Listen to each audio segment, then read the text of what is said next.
Welcome to the Master Cars Pro channel. Today we'll talk about the problems and weaknesses of Skoda Octavia vRS. It may not be completely accurate to say that the Skoda Octavia vRS is just a Golf GTI in more practical and better value clothing, but it's close enough to make most car buyers and driving enthusiasts sit up and take notice. For starters, the Octavia vRS has always fulfilled the same function in its hot hatch class as the base car has in the family car sector. It offers great value, generous amount of interior room and decent practicality, and all wrapped up in a stylish and competitive package. It's 40, its size, of course, which borders on that of the cars from one class above. It means the VRS, which is lower than the standard car and has a wider track, can offer that generous space and utility, as well as all the hot hatch pace and agility your heart could desire. It can offer a lot more besides. Those that bought it and knew could choose between petrol and diesel engines. They could have had either the standard front-wheel drive or the whole hog four-wheel drive. They could have chosen the regular 5-door hatchback or an even more capacious estate version. They could have had a 6-speed manual gearbox or a 7-speed dual clutch automatic, and there was even the option of adaptive dampers. After all that, it comes as quite a shock to discover that there's only the one trim level, and it offers sporty styling, bespoke sports seats, and LED headlights. There's also an Amundsen touchscreen, cruise control, heated seats, dual zone climate control, parking sensors, auto wipers, and a Wi-Fi hotspot. Other standard safety features include lane keep assist, autonomous emergency braking, stability control, hill hold assist, tire pressure monitoring, which alerts you to slow a puncture, and a system that automatically brakes the car in the immediate aftermath of a collision to avoid a second impact.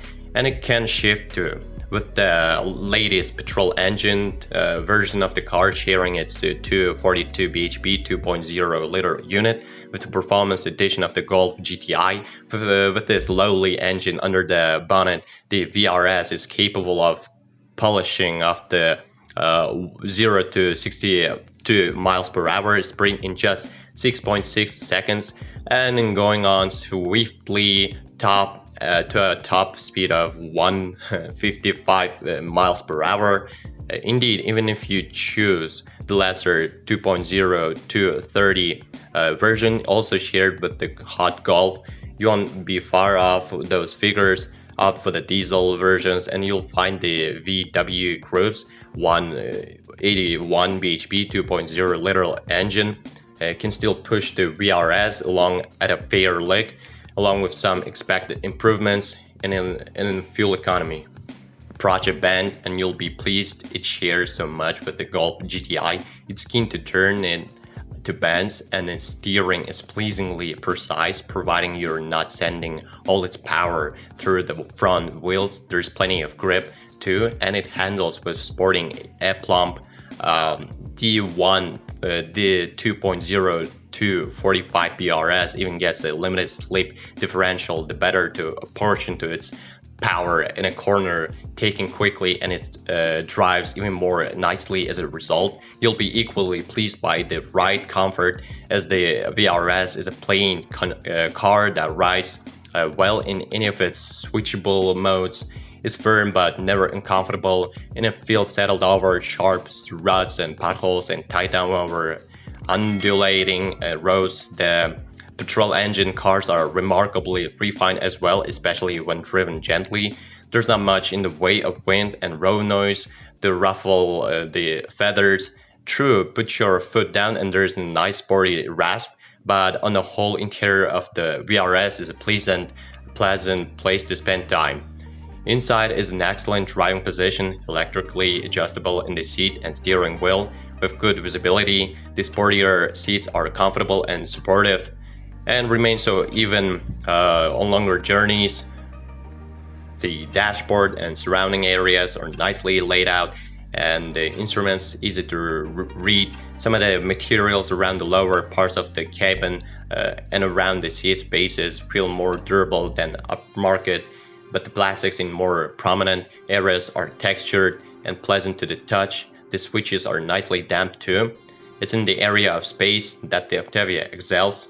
Space up the front is plentiful and there are several useful storage areas. Meanwhile, in the rear, the Octavia offers more of it than any other hot hatch, with plenty of space and the ability to sit a tall passenger behind a tall driver. It can even carry three in relative comfort for quite some time, despite a large central transmission tunnel, and that's more than can be said for not only all the cars in this class, but some from the size category above it.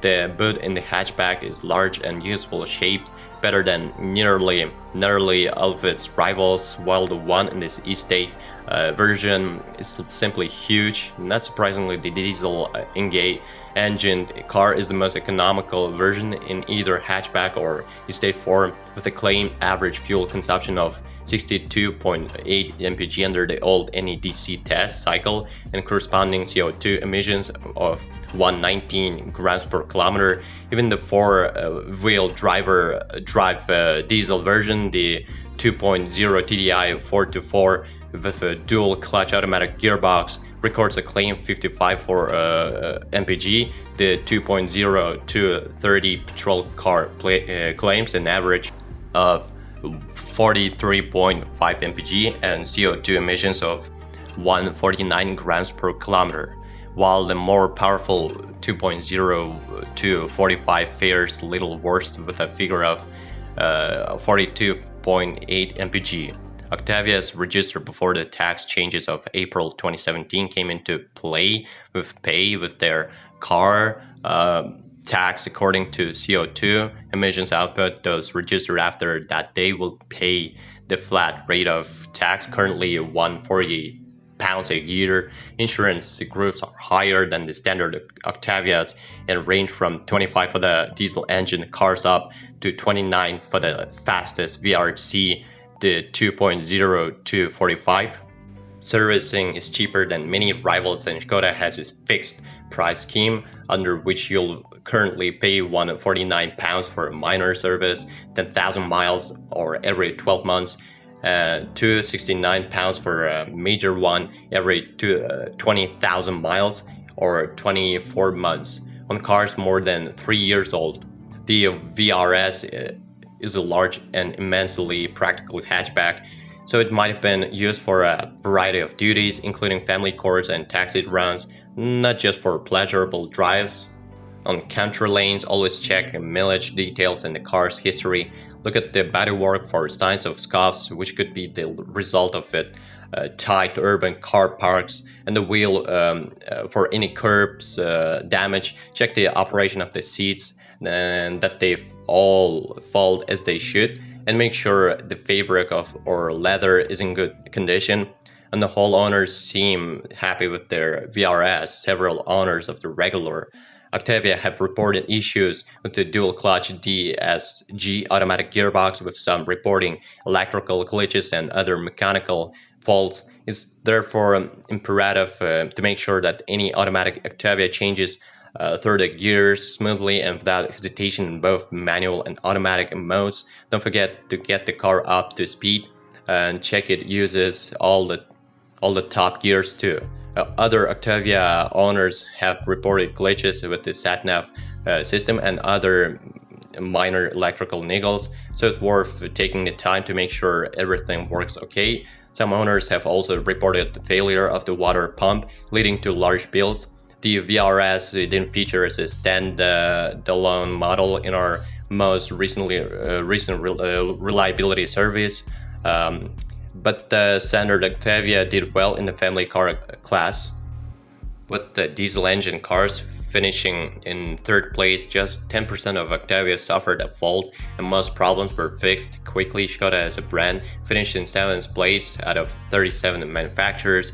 Whether or not you choose the estate version depends on your individual needs. It offers more space in the boot and a more useful opening, especially if you have a dog. However, we'd stick with the hatch. We'd also choose a petrol engine or a diesel for its smoothness, although if you're likely to do high miles, we wouldn't blame you if you looked for a diesel. We'd probably seek out a 2-pedal dual clutch car too, as it's more convenient in town and slightly quicker. The Volkswagen Golf GTI shares a lot of its underpinnings with this Octavia vRS. It's a marvelous car, even nicer to drive than the Octavia, and is fast and capable, yet also refined and easy to drive. It has a classy interior too. The Honda Civic Type R costs substantially more than the VRS, and although it has room for 5 inside, it offers less space too. However, it's brilliant to drive, handles superbly, yet is also comfortable and surprisingly easy to live with. Well, if you are the owner of this car, then please describe the problems that you had to face during the operation of the car. Perhaps it is your feedback that'll help viewers when choosing a car. That's it for today. Thanks everyone for attention. It isn't much work for you to subscribe to the channel. See you soon.